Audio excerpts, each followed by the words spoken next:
Pernah kepikiran gak sih kalau judi online itu mungkin lebih dari sekedar kebiasaan buruk?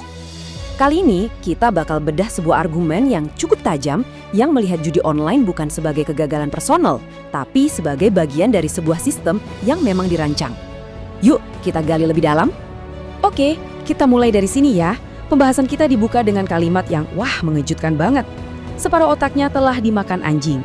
Ini bukan cuma kata-kata kasar loh, tapi ini benar-benar gambaran brutal tentang kondisi mental seseorang yang udah kejebak. Dan ini yang jadi titik awal pembahasan kita. Gimana sih pikiran seorang penjudi itu bisa sampai hancur lebur? Nah, argumen di tulisan ini tuh mulainya dari sesuatu yang manusiawi banget. Tekanan hidup. Coba dibayangin, kamu lagi di posisi yang kejepit banget. Benar-benar di ujung tanduk. Terus, apa yang terjadi sama pikiran logis kita? Ya kan? Nah, menurut sumber ini, pikiran rasional itu hilang. Diganti sama insting buat bertahan hidup, tapi dengan cara yang paling nekat.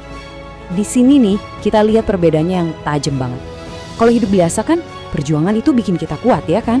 Bikin kita belajar. Tapi, judi online, menurut argumen ini, beda banget. Ini perjuangan di mana menang itu cuma ilusi. Kemenangan itu bukan tujuan akhir, tapi cuma umpan. Dan ini dia inti masalahnya. Ilusi kemenangan. Nah, ini dia konsep kuncinya. Penulisnya punya istilah keren nih, kemenangan gula-gula.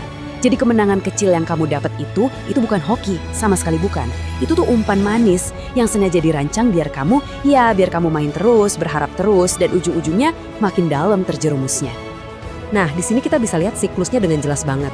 Mulai dari tekanan hidup yang berat, terus coba-coba judi online, dikasih menang dikit, si kemenangan gula-gula tadi, habis itu jadi penasaran ngejar yang lebih besar. Hasilnya, kalah lebih banyak, makin putus asa, dan muter lagi dari awal. Ini tuh kayak spiral ke bawah yang gak ada ujungnya. Dan ini bikin kita mikir ya kan, apa ini cuma masalah personal aja?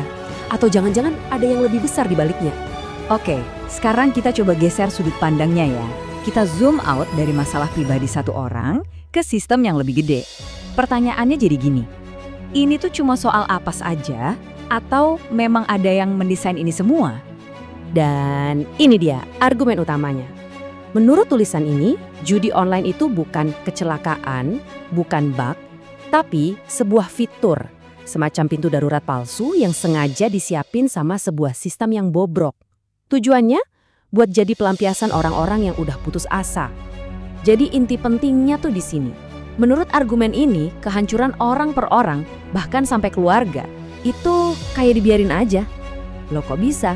Ya karena selama orang-orang itu sibuk dengan keputusasaan mereka di judi, mereka nggak akan mengganggu sistem yang ada. Mereka sibuk ngancurin diri sendiri, bukan nanyain kenapa sistemnya begini.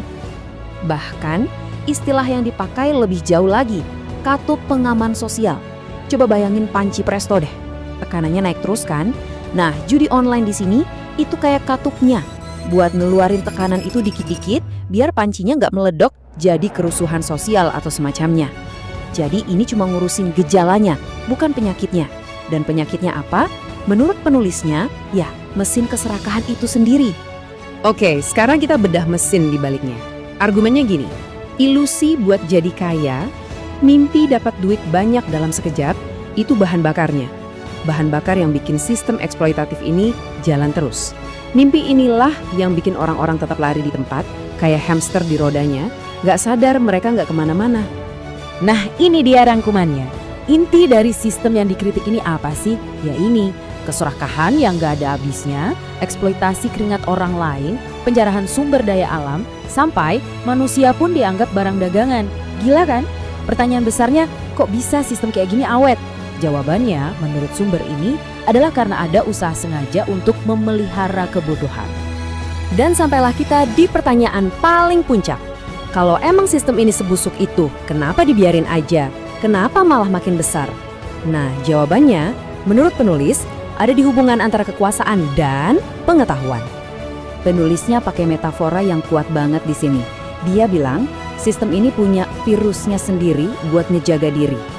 Virus ini nyerangnya bukan badan, tapi pikiran. Tujuannya apa? Buat memang memangsa pikiran-pikiran yang rapuh, biar orang-orang gak sadar dan gak jadi kritis.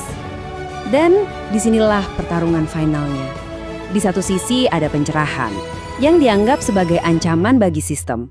Di sisi lain ada kebodohan, yang justru jadi alat buat mempertahankan kekuasaan. Ini pertentangan terakhirnya yang bakal bawa kita ke kesimpulan yang, wah, cukup bikin mikir. Oke, kita tutup pembahasan ini dengan pernyataan terakhir dari penulisnya yang paling menusuk. Ini pandangan yang sinis banget ya. Intinya judi online itu nggak bakal hilang karena ya dia punya fungsi buat sistem yang ada. Perlu diingat, ini bukan kita bilang sebagai fakta ya, tapi ini adalah argumen penutup yang kuat banget dari tulisan yang kita bahas. Dan ini ninggalin kita sama satu pertanyaan buat direnungkan. Jangan-jangan dunia kita ini memang ditopang sama ilusi.